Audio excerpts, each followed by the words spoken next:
Hello students, once again एक बार फिर मेरी ओर से आप सभी बच्चों को, सभी विद्यार्थियों को मेरा प्यार भरा सुप्रभात, गुड मॉर्निंग।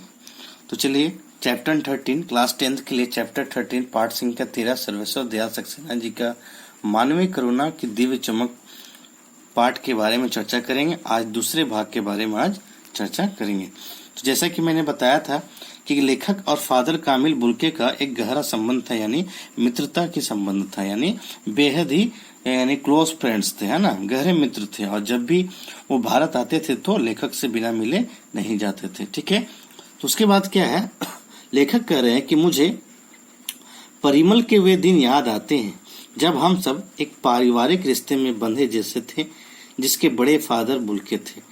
मुझे परिमल एक प्रकार से लेखक की एक लोकप्रिय रचना है जिसका नाम है परिमल, जो बहुत ही फेमस हुई थी, बहुत ही प्रसिद्ध हुई थी।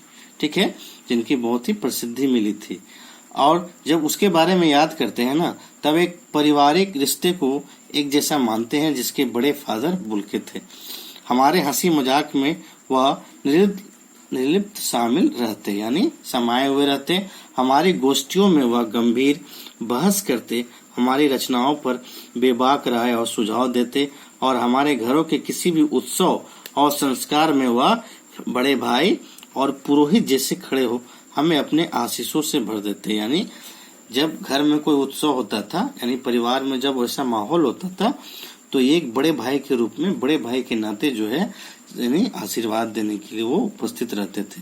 मुझे अपना बच्चा और फादर का उसके मुख में पहली बार अन्न डालना याद आता है, और नीली आंखों की चमक में तैरता वात्सल्य भी, जैसे किसी ऊंचाई पर देवदारों की छाया में खड़े हो। देवदार यानी एक वृक्ष का नाम है जो छायादार वृक्ष होता है, और ऐसा लग रहा था कि ऐसे वो छाया की तरह है, यानी इनका जो आशीष था, आशीर्वाद था, वो छाया प्रदान करता था, है ना। उसके बाद कह रहे हैं लेखक,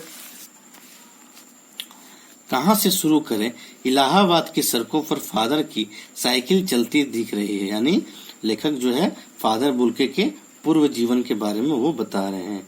वह हमारे पास आकर रुकती है, मुस्कुराते हुए उतरते हैं, देखिए देखिए मैंने उसे पढ़ लिया है, और मैं कहना चाहता हूँ उनको क्रोध में कभी नहीं देखा, आवेश में देखा है, और ममता तथा प्यार में लबालब छलकता महसूस किया है।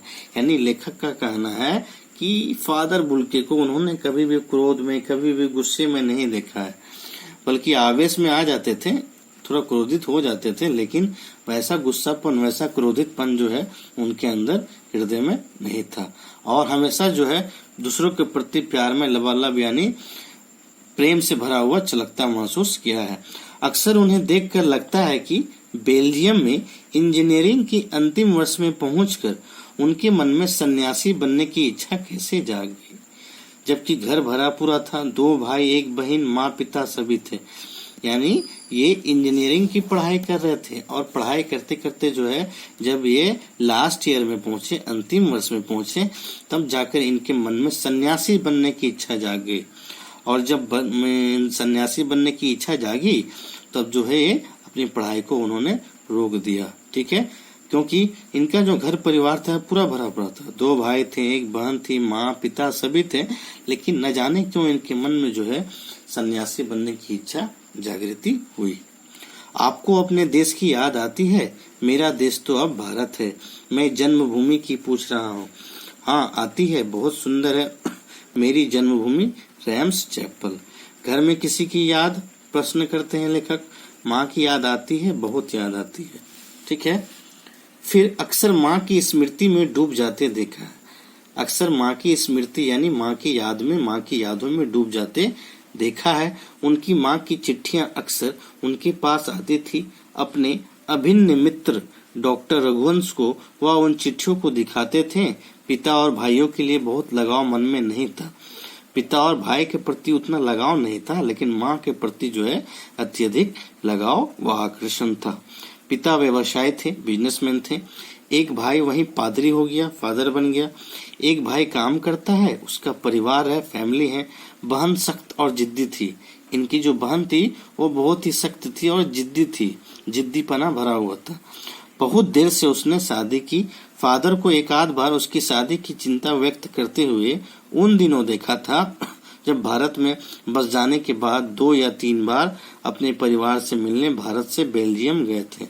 भारत से बेल्जियम गए थे अपने परिवार से मिलने के बाद, है ना। लेकिन मैं तो सन्यासी हूँ, आप सब छोड़कर क्यों चले आए? प्रभु की इच्छा थी। वह बालकों की सी सरलता से मुस्कुराकर कहते, माँ ने बचपन में ही घोषित कर दिया था कि लड़का हाथ से गया। यानी बचपन में ही माँ ने बोल दिया था कि लड़का हाथ से गया। यानी सचमुच इंजीनियरिंग के अंतिम वर्ष की पढ़ाई छोड़कर फादर बुल्के सन्यासी होने जब धर्म गुरु के पास गए, धर्म गुरु यानी जो धर्म के बारे में ज्ञान देते हैं, जो धर्म के बारे में बताते हैं, है ना, जो धर्म के बारे में प्रचार करते हैं, ठीक है, उन्हें कहते हैं धर्म गुरु। और कहा कि मैं सन्यास लेना चाहता हूँ। फादर बुल्के जो है ये क्या है, धर्म गुरु के पास चले गए और उनके पास जाकर इन्होंने कहा कि मैं गुरु सन्यास लेना चाहता हूँ, मैं सन्यासी बनना चाहता हूँ आपके जैसा। लेकिन एक शर्त रखी, सन्यास लेते समय सन्यास चाहने वाला शर्त रख सकता है ना, कि मैं भारत जाऊंगा, मैं एक बार भारत अवश्य जाऊंगा। ठीक है, तो फिलहाल इतना ही।